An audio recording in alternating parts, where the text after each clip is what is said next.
One of the problems I seem to be having is doctors are really slow to do anything, and my mother and father spent so much time trying to make sure that nobody would ever diagnose me or help me with my physical health. They've done everything in their power to keep every doctor from knowing about the overdose, my tics, my shakes, my bumping in the furniture. My mother did everything she possibly could, and she was well funded by my father. Oh, yes. I had to sit there and listen to my mother take away my accomplishments, belittle me, tell me that my own swimming medal must be an African American at a doctor's office, and then tell the doctor right in front of me that this swimming medal must be stolen and there's an old G on the back, what must mean that her son is trying to get back at her for something because that's his old last name, and that must mean that he has attachment disorder and a mental illness. While she's telling this to the doctor, I'm saying, that's my medal. I won that in the orphanage. That's my medal. Why are you doing this to me? Doesn't matter. I'm supposed to shut up, be quiet, be quiet, be quiet. No, you're a liar. You're a liar, you're a thief, you're a liar, you're a thief. And this, I'm a 5 year old. I'm 5 goddamn years old, and I'm just trying to show the medal I got for treading water at St. Anne's Orphanage. They brought all of us there. Whoever treaded water the longest got a prize. I won. I got this little dollar store bronze medal, and they wrote my initials on it. 2 years later, I'm in foster care. I get adopted, and I want to show this to my mother, so I take it out of my Lego box. Never, nope. Nope. My mother's fucked up in the head. Okay, then I get an overdose. I want to watch a movie with my mother and father, Batman Mr. Freeze. My mother gives me a handful of pills. We sit down. I lose my eyesight. I lose my nervous system. My breathing slows down. I lose the ability to talk or feel my mouth or tongue. I'm screaming for help. I'm panicking. I'm crawling to a pile of newspapers. My breathing is slowing down and I'm passing out. What happened on my mother's side? She got on the phone to get help. They told her to bring me to the emergency room. She said, "You don't know what you're talking about." Hung up on them. Told my father, "They don't know what they're talking about," and left me to die on a pile of newspapers. When I woke up with permanent damage to my nervous system, and I was bringing this up to doctors, explaining, hey, yeah, something happened to me and I don't feel right. Something happened to me, I don't feel right. And I start trying to do the best a 7 year old can describe something like this. And my mother says, it's an allergy attack to the medication. Don't pay attention to it. The doctor seems concerned, and the doctor asks, what medications are they? My mother then says, I don't remember. And then it's all over with. She dodges the question and brings up another subject. Now this is brought up at another doctor. Then she goes, I don't know. Why are you asking me this? Well, Zach, why are you bringing this up? Not only that, on the car ride home, they asked the stupidest question I ever heard. They asked me, my mother turns to me and says, why did you bring that up at the doctor's? Because the doctor asked me what was wrong, and I did my best. I lost my vision. You gave me pills. My breathing slowed down. My nervous system is still affected by it today. These are all clear things everybody is talking to me about. The teachers are asking me about it. My friends are asking me why I'm bumping in this stuff. I mean, years later, I'm still bumping in this stuff. I'm still having people ask me about it.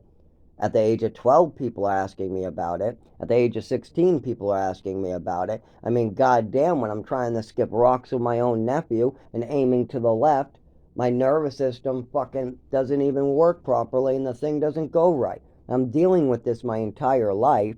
That's why.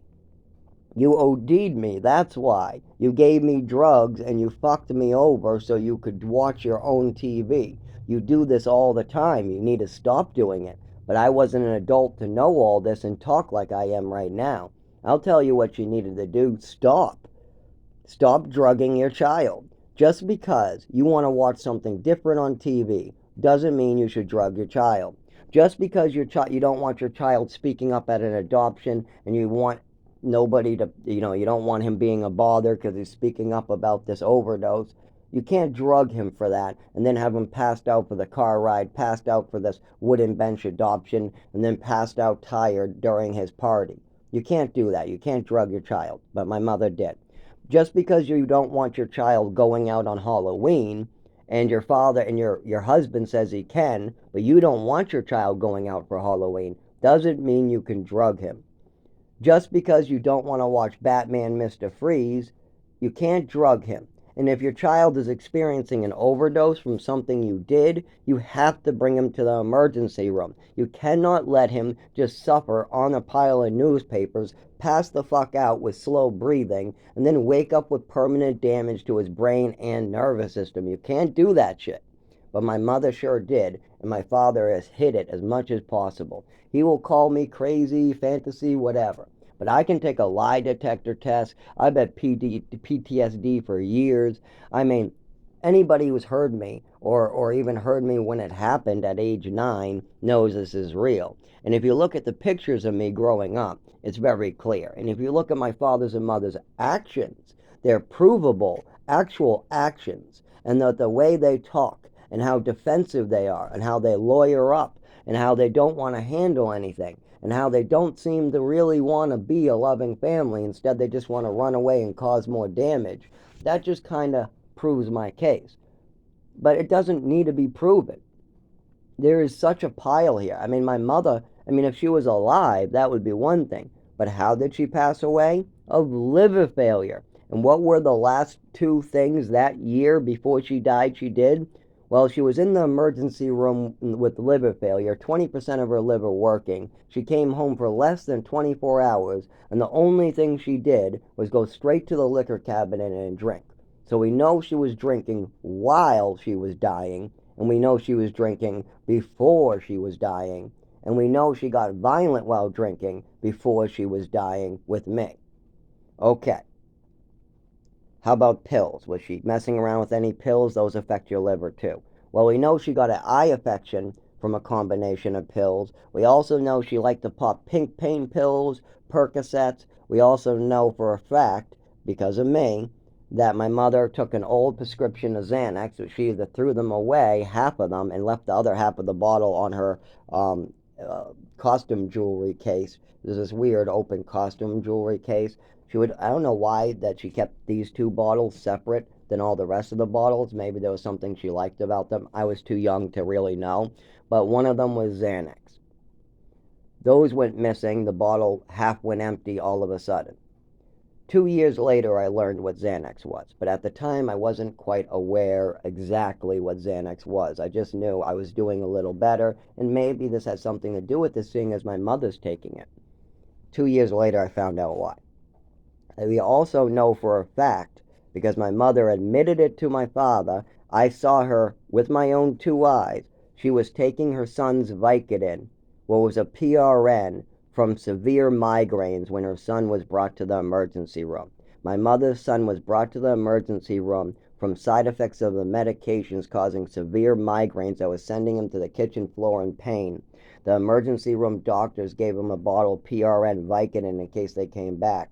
My mother wanted to hold them in the closet, and she got caught on 6 different occasions, or maybe even more, by me, popping my Vicodin. On the 5th, 6th, or 7th time, whatever it was between 5 or 7th time that I caught her doing this, I ended up going downstairs telling my father. My father went upstairs. My mother said, yeah, I took my son's Vicodin, so what? And she has booze. This is about the time when she's about to start drinking as well. By the time this pill kicks in, she'll start drinking in about an hour.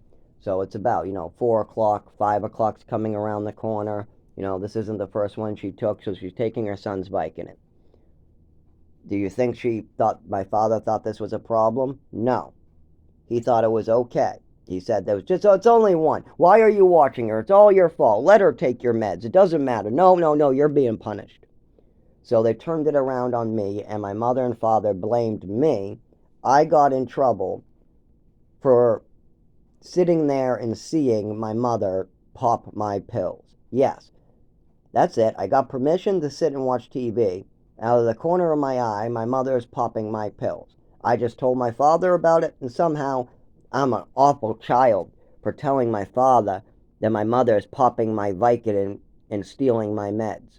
Without my permission, she's trying to sneak them too. She's going in the closet trying to sneak these pills. She's not getting permission from her husband. She's not telling her son that she's popping her pills. And how about if I need those? I'm still having severe headaches, and I still need that PRN. If I get sent to the floor with a severe migraine again, I'm going to need those. Those are fresh Vicodin. I mean, there's expired Percocet that she was taking as well.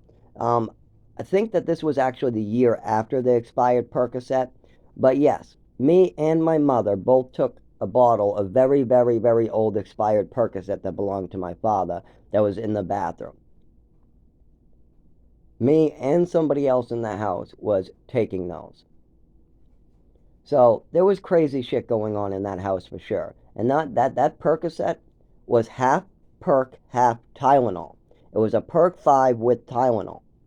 So you can take one or two, and if you're a teenager, that's all you need. One or two is all a teenager needs to feel a little better and have his nervous system feel better. That's all I ever needed. 1, 2, put one in the drawer. Take 3, nobody will ever notice. Put one in the drawer, pop 2, eat a sandwich. That's what I did. But somebody else was taking 5 and taking... Who the hell's taking these pills? I should be in trouble. Oh no, I'm caught. Somebody else is taking these pills. I'm caught. Who? Oh no, I'm in so much trouble. I'm in so much trouble, I thought. Oh shit, I'm taking a Perc 5 with Tylenol without permission. Even though they're expired, I am so fucking dead, is what I thought at 16 years old, 15, 14, whatever it was. This was only the second time ever getting high. First was the codeine in my bathroom. Then I was taking a piss and saw expired Percocet that was literally so old that it was collecting dust all over the bottle. The label was faded. It was super, super old. I just took 2 of them, and it kind of helped with the nerves. But you couldn't get high off them because of the Tylenol. And I already knew how the dextromorphin worked. You can't get high off cough medicine with Tylenol. And Tylenol upsets my stomach even when I take one. Like I said, I had to have a sandwich with Perc 5 and Tylenol, and even then, it was problematic. Honestly, I think they were still in my drawer when I got thrown out of the house. I don't even think I ever finished those Perc with Tylenol. I think those just sat because they were pretty old and non-effective, or they're a little effective, but like more Tylenol. But there was somebody else taking them after I got caught. I mean, somebody must have caught me and then taken them. Somebody else was clearly taking them because eventually I stopped taking them and they still were disappearing. What the fuck is going on? What the fuck? And then I found out it was my mother. And what rang this home to the ring? Because I never got in trouble. My father I never got in trouble for those Percocets, and my mother kept her mouth shut because she was stealing them too. And then a year later, after these Percocets, we catch my mother stealing my perfectly good Vicodin that is needed. There's a brand new prescription after I just got out of the emergency room. This is not a 10-year-old prescription with dust on it that has an expiration date where it shows it's already expired. This is not that case. This is a still needed Vicodin bottle. And this does not have Tylenol in it either. My mother steals her son's Tylenol. So she stole her husband's Perc 5s, giving her son pretty much the plain idea that that's okay because her son's taking it as well for his neurological disorder. He's now getting prescribed Vicodin, what's helping the neurological disorder when he took it. But now it's only prescribed for the headache. So he's saving them for when he's sent to the floor with severe headaches from the medication in the morning or night again. But yet they're not going to be there because I just caught my mother popping my Vicodin. And what does my father think of this? It's okay. Well, if it's okay for my mother to steal my Vicodin, why is it not okay for me to steal a dead person's meds then? If somebody's no longer alive, well, that's open game then. If my mother can steal my medications that are still needed, that are still actively in my name and actively needed, I don't see why my father would have any problem with me stealing a dead person's medication. But guess what? I got thrown out of the house for stuff like that. Yes. If I stole somebody who doesn't exist illegal medication that was hidden in the house, let's say somebody had some Percocet and Xanax hidden or something, I would so get in trouble for that. Even if they were illegal, doesn't matter. Even if it was nobody in the house's prescription and that person didn't exist no more, I would still be in trouble. But my mother gets caught for stealing my Vicodin red-handed. My mother just says, it's only one time. And my father goes, that's okay, that's fine. You're in trouble for seeing your mother steal your meds. And that's how my father reacted to this. And do you think he wants to talk about it? Do you think he wants to admit any of this? Do you think that he even wants to, apologize that I had to go through this as a child? Because, yes, I was only 15 trying to learn how the world worked. All I learned is my mother is crazy and everything's up for grabs. This is terrible. I need to be driving. I need an education. I need to have a future plan. I need to be getting ready for college. I need to be, working on collecting my Social Security. But yet my father is worried about keeping my Social Security to himself. Meanwhile, trying to have me learn how to work in the workforce. Meanwhile, I'm bumping in the furniture and my mother's calling it self-harming. This is fucked up shit. Really fucked up shit. And now my father's trying to say, it's all your fault. It's all your fault. Yes, it's all your own fault that you're hurting. Yes, all these things your mother did to you is your own fault. You know how fucked up that is to victim blame the victim and not even listen? Because the only way you could come up with that explanation and that excuse is if you weren't even listening and you're just trying to use a one word phrase to get out. That's a do nothing phrase. That's a I don't want to fucking deal with this. Fuck you. I'm going to do what I want. I'm a little child and I'm going to do whatever I feel like. I don't care what my responsibilities are. I don't care what happened. I don't care if my wife is dead. I don't care if you die. I don't care who dies. Just get the fuck. I want a vacation already. That's the most childish fucking shit I ever heard of. But I've been dealing with it for 25 years, even as a child. Even as a child, I had to deal with childish shit. Like, for instance, I was just trying to show my mother my accomplishments. Pretty simple, right? I'm playing in my Legos. I come across my swimming medal from the orphanage, one of the only 3 items I ever really possessed. Well, except for some action figures, but one of the only 3 items I ever cared about. My favorite items were the Legos, the cards from Christmas, and the swimming medal. All those were held real close. Now, I had some other crap that was either like broken or some crappy action figure, but they didn't really matter to me. Those 3 things mattered to me. So I showed my mother it, and she acted childish. She says I'm a liar, I'm a thief. She steals my medal, says it must be a black kid's. That's so racist and childish to think that your son can't have any accomplishments because a black kid might be more athletic than your own son. That's so fucking nuts. Because there was no information here. All I did was come up with my medal and tell her. Then she sees the back of the medal, sees my name from the orphanage, because again, I won it in the orphanage. So my name ZG is on the back because that's my name. That was my name before I went to foster care, before I came here. So when I took the swim class, my name wasn't ZN, it was ZG. But my mother, she creates another fantasy. She says I'm running around, writing my last name on stuff. What stuff is she talking about? There's nothing in the house that I've written my last name on. But the medal. Yes, one item in the whole entire house has my last name's initial on it, and that's because I won it in the orphanage and I'm not the one who wrote it. The staff wrote it when I won it so no other kids would take it. But that doesn't matter to her. She's going to act childish. She's going to belittle her son, take it. She's going to steal the medal. Then she's going to call her son a liar, a thief. Then tell the doctors that her son's trying to get back at her by putting a G on the back of the medal.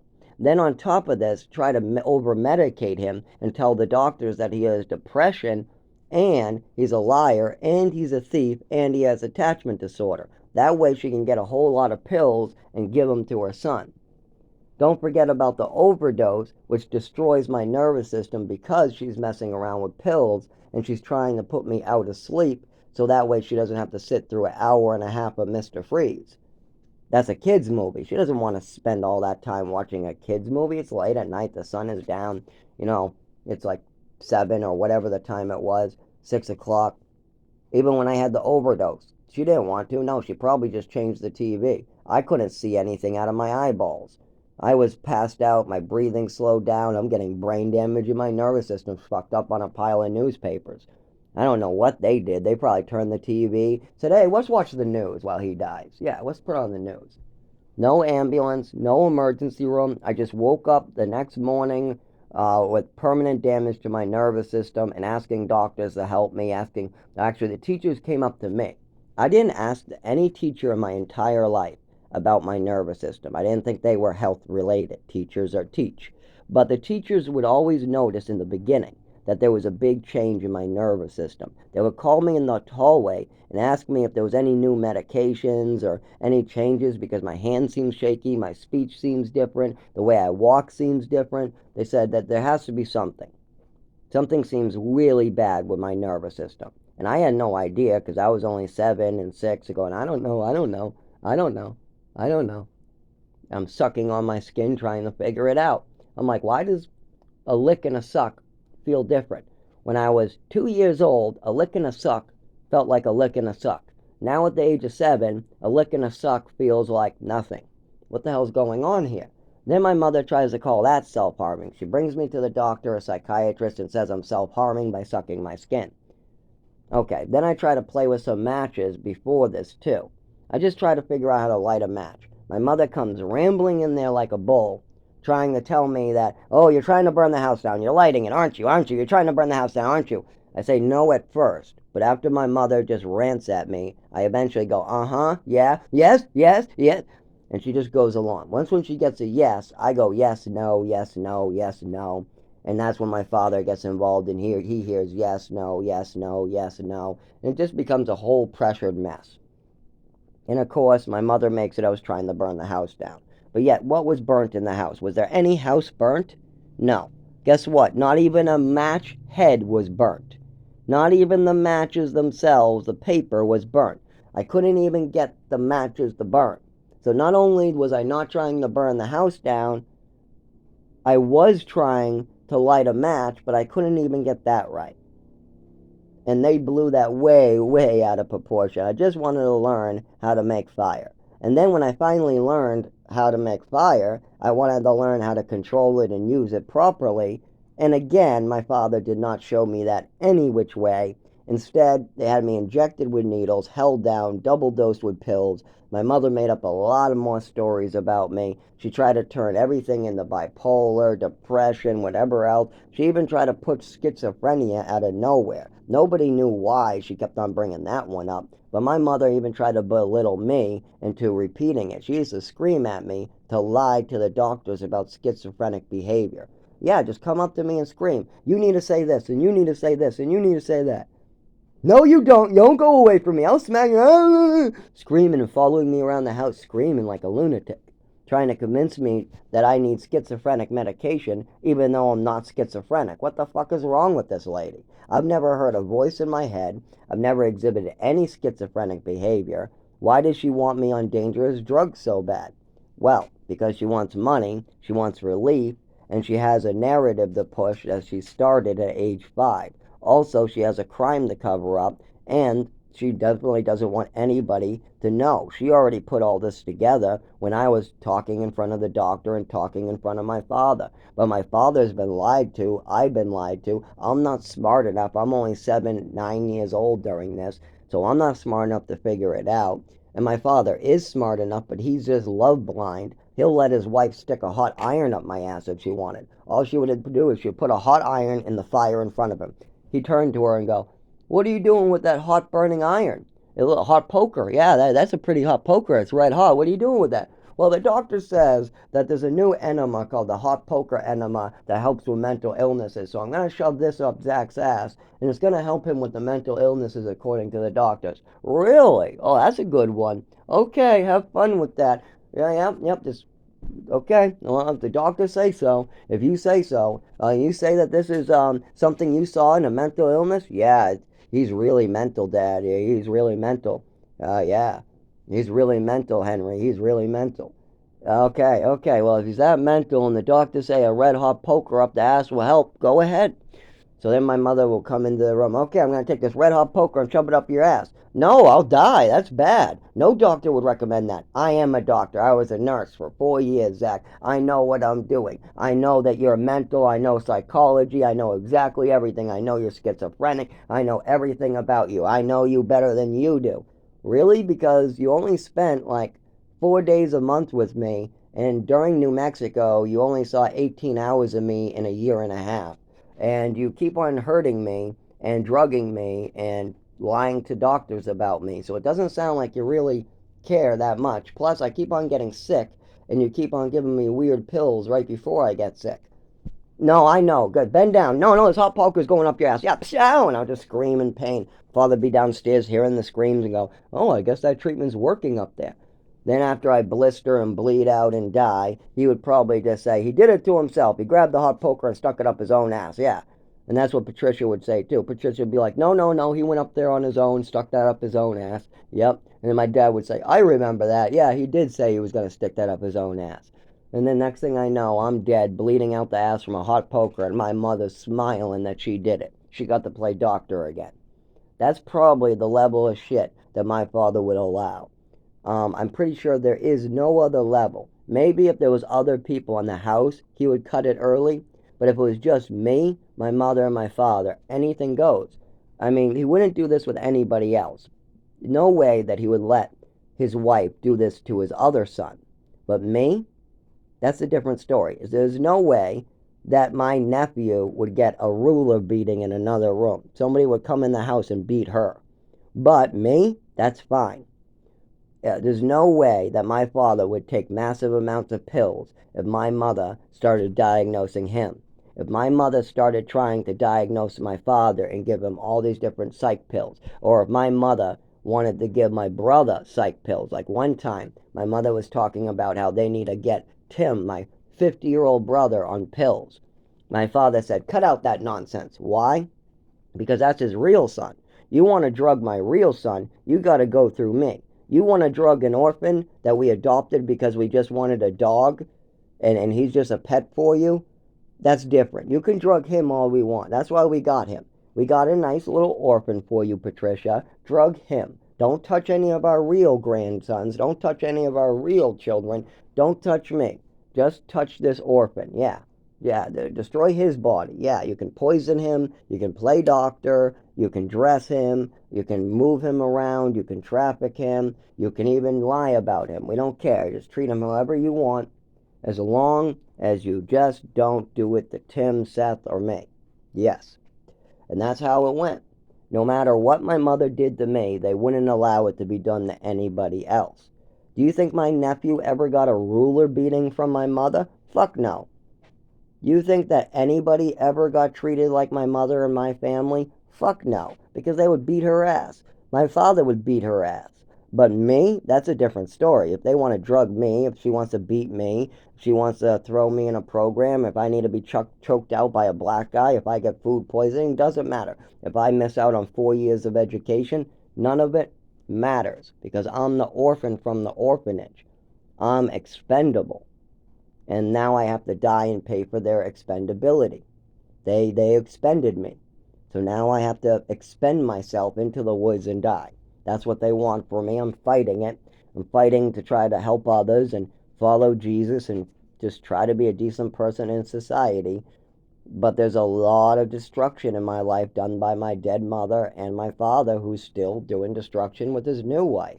They're still trying to not take responsibility for their crimes. And they do so, just call everything fantasies, lies. Keep calling me a liar and a thief and anything that, and don't admit to your own thievery. Don't admit to your own mistakes. You stole Social Security from an orphan, got caught for it, and then your orphan son had to bail you out by not signing the paperwork. But don't ever admit like that's a problem. Don't admit like that's a big, big violation of trust. You stole $12,000. I stole a couple illegal pills and a couple hundred or something here or there, like the coins.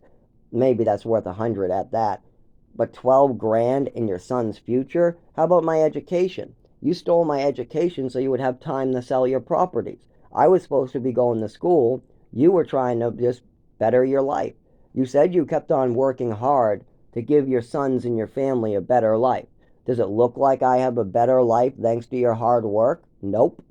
None of that. No, he actually tried to suck off of me. Instead of working hard to better his son's life, he worked hard and took things that were needed in his son's life, like Social Security, away. So I don't know why I had to hear my father say that he works on weekends, works so hard so he can make a lot of money, so he can better his family's lives. It seemed like he was making a lot of money so one day he could go to vacations a lot. And that's why he also tried to suck dry Social Security that was meant for his son and then bailed out when his son really needed that Social Security. And on top of that, sucked dry all inheritance that was supposed to go to her sons and husband, that was Jeff, Zach, and Henry. Those were the three people that were supposed to receive any retirement money when my mother died. She died at the age of 65. She paid in her whole life to what? Social Security. And a lawyer called me and explained to me that we could file to receive that money. Both me, Jeff, and Henry. Now, Jeff didn't even go to the funeral and he didn't show any love to her whatsoever for the last 20 years of her life.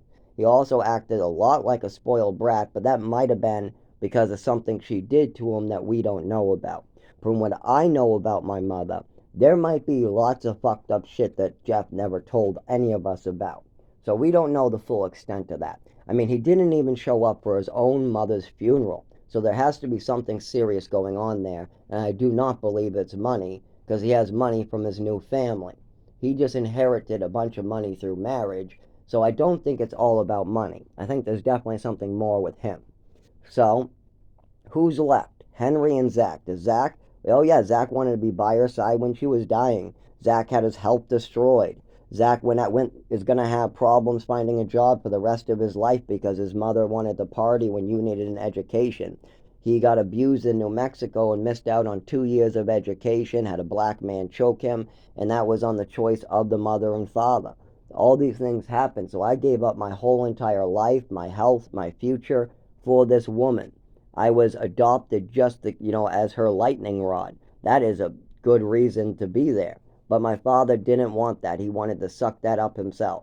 He wanted to come over and go, oh, we have a glass of milk? No, no, no, no, no. Let's keep Zach away. We'll lock him up, and then I'll suck the milk up myself.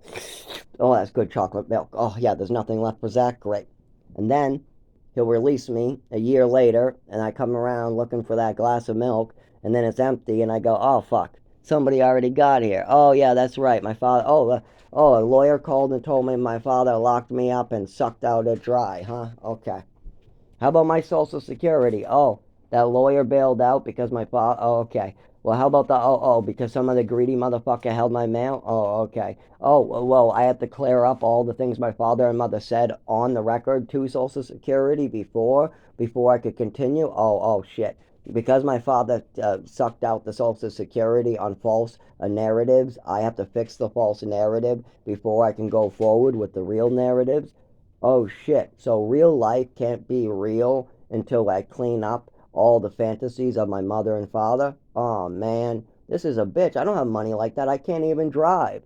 Oh, so I'm just fucked to live in the woods? Great. Well, that was my mother's and father's plan for me. Die for their sins and disappear so that they can get away with it, right? Yeah, that's what my mother was hoping for. Get me on Social Security, make me all shit up and disabled, fuck with my head, and I'll never figure out what the fuck is going on. But instead, she died, and then I spent a lot of years working on myself and doing therapy and reflecting on my childhood and all the mistakes and all the hurdles I got to go over because I want to face my life. I want to become a better person. So I need to figure out what my problems are and then tackle them. But now that I know what the problems are, now that I've reflected so much, I'm like, holy shit, I'm fucked. So I'm going to work some more, but I have kidney now problems, GI, neurological disorder, 25 years, stomach esophagus, 20 years, ADHD, 31 years, PTSD, 20 years plus, anxiety, 20 years plus. It's just a whole basket of problems, and most of them have my mother's name across it. Social Security has my father's more. I gotta say it's both of them. Mom and dad's label is on the Social Security problems, but I think my father might be a little more responsible for a lot of that. But it's hard to say. As far as for crippling me, poisoning me, stuff like that, my father had, I don't think he had anything really to do about it because my mother lied to him a lot. And if he was in on it, I don't think she would feel necessary to lie to him so much. So, seeing as my mother was lying to the doctors, me, and my father a lot, but then she would get caught all the time by so many people, and only that my father would allow it to continue is the only reason why it was allowed to continue. Just look at the Percocets. My father could have made a lot of choices then and maybe she'd be alive today. But instead, he decided to allow her to continue popping pills and drinking and putting the blame on me. So, of course, it continued. Even till her death, the day she came home, last day she ever came home, the only day she was out of the hospital before she died, she went straight for the liquor cabinet and was drinking. And if anybody says otherwise, they're a lying piece of shit that's just willing to try to hide the real truth to try to protect my mother's name. But she doesn't need protecting. No, no, no, she does not.